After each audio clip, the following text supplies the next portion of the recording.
Well, the independent record labels are owned by people, just regular people that have record labels. They're not owned by gigantic companies. Independent record labels, they make their own decisions. They make their decisions on who they're going to sign, on the producers they're going to use, on the advertising they're going to have, the publicists. Every aspect is done by the person that owns the company.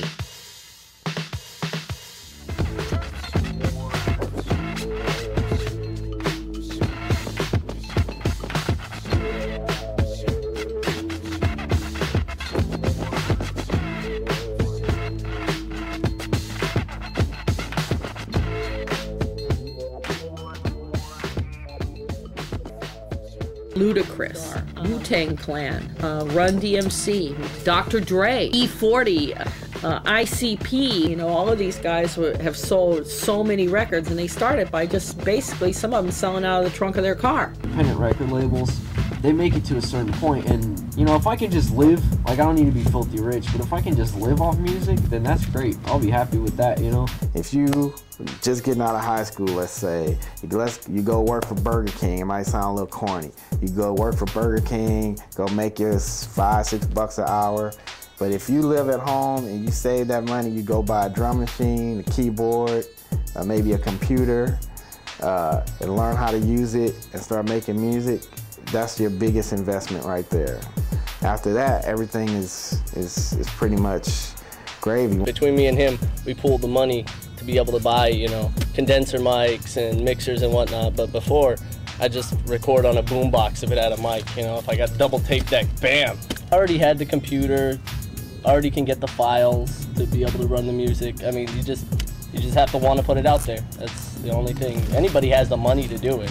Yeah. It's easy enough to do, but if you got something you really want to put out there, that's all. It's the fact that you're going to make your own decisions. You know, nobody's making decisions for you.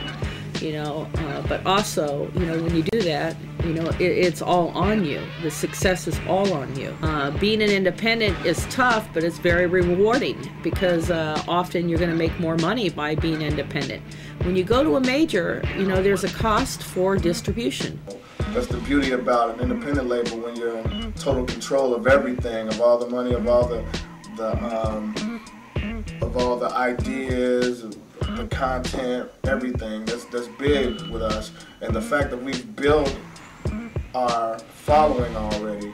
The major labels have to pay me and Travis big money to get a piece of this, because all our blood, sweat, and tears are by the gallons. And I'm 100% creative control type of cat, so it's like I got tired of really working with people that didn't know what Tech 9 was and what to do with me and where to put me. So what better person to do me than me? Because I know exactly what I'm thinking. I know exactly what my music should be.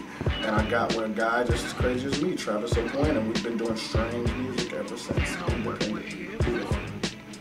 You know, you think that being independent is just pressing up your own records, you know, and just having them, but you know, you can't sell to like someone like Warehouse. You can't sell direct to them. You have to have a distributor, as you know, from the company, and the things that you don't think of, or you're just not exposed to that type of knowledge. I mean, when we started, it was basically, you know, Key was still in school, and I was working a part-time job just to free myself up so that we could do the music. You can sing, record it, and then open your own website, go down to the local CD manufacturer, have them press up 300 CDs and start selling them out of the back of your trunk if you want to. Or you can sell them online. You can, whenever you play a gig, you play it, you sell your CDs, you put your website on the back. I just give my CDs to any damn body. Like, I'll just, hey, you want to listen to something? And I've had like older ladies come and tell me that they love my record and that they like bump it in their minivan, like really loud with the windows down. I'm like, what? You know, I have little 7-year-old kids. Oh, I got this from my brother and da-da-da-da-da. It's great. My friends all want a copy. And you put it out there, people will take it. Grown in so many different ways, man, you know what I mean? From the merch, I mean, I've grown as an artist. It's like I'm getting younger. I tell people that I feel like I'm 18, you know what I'm saying? I'm 33, you know, and I feel like a 18-year-old kid, man, kicking it out here, partying, writing my life, and just kicking it like a donkey. swinging it like a monkey, you know what I mean? So by this time next year, man, I will truly be a household name. The reign has begun, you know what I'm saying? The reign has begun, the reign of the tech has begun. It was basically out of my parents' house, and Key's parents' house. You know, he had the studio in his house, and in his parents' house, and I was running pretty much the business out of my house. As far as the label goes, we've pretty much we found our niche, which is our vinyl market, which is all this stuff here. You're talking about, you know, people burn CDs now. They don't buy them. So, like, one person might buy it and 5 people burn it, you know. So you lose sales that way. A lot of piracy, bootleg, all that stuff. You just hear negative stuff, and it's affected the music business in a bad way. But at the same time, I think those changes are helping the music business because we were really archaic in how we did things. Like, you know, it had a 1950s mentality about it. My boy Dave Weiner, he's a business partner with me and Travis, and one day he said we should do a campaign, man, called FTI. The FTI movement. For those that don't know what FTI stands for, it stands for off the industry. That's a curse word backwards. And I was like, that's perfect for me. That's perfect for me. They had little commercials like Missy Elliott said, well, if you buy it, you buy it. If you're not buying it, you're stealing it. But we were like, you know, FTI. You know what I'm saying? I bet you if we put together some quality music, you know what I mean, and we give them samples of it, we won't even give them samples of it. We'll give them samples of it, and we'll give them the album for free. I guarantee you they'll still go buy it. And our sales spike 300%. You know? If someone's just into doing, you know, file sharing and downloading and burning copies and not purchasing your record ever, you know, it's not a great thing for us. You know, it's like you want to be able to pay your artists for the hard work that they do. You know, you want them to be able to benefit from it. I don't mind people getting my music for free. I mean, I make it just so people can hear it. I don't make it to get super rich off of it. Putting stuff up on the internet helps a bunch.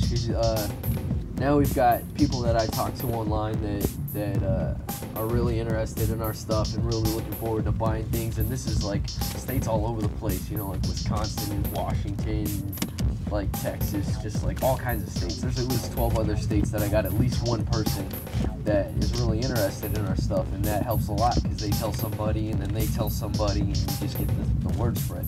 It's just like shopping at Home Depot compared to going to your small mom and pop hardware store too. You go to Home Depot, you don't get a lot of care there. You know, there's just mass selections of few items.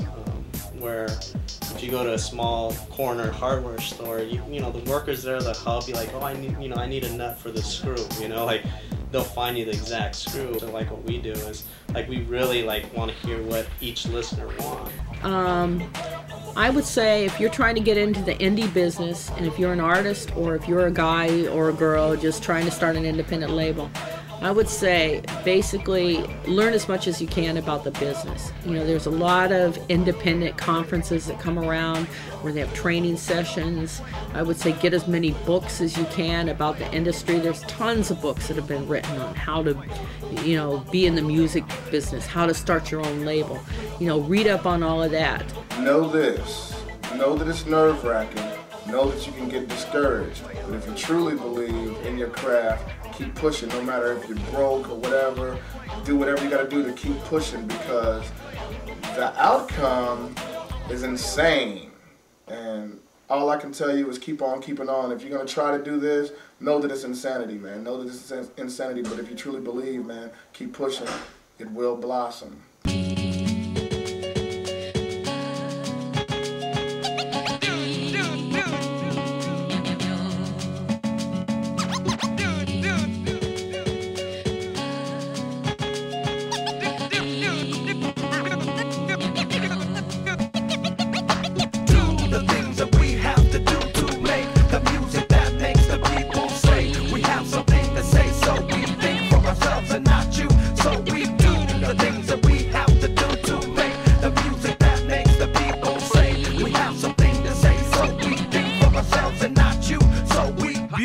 Mutable, suitable. mind. Bruisable, usable, musical find. Amelia Earhart, there's millions of people out there that I care about. Just reach me on America Offline and teach me how the miracles cross time.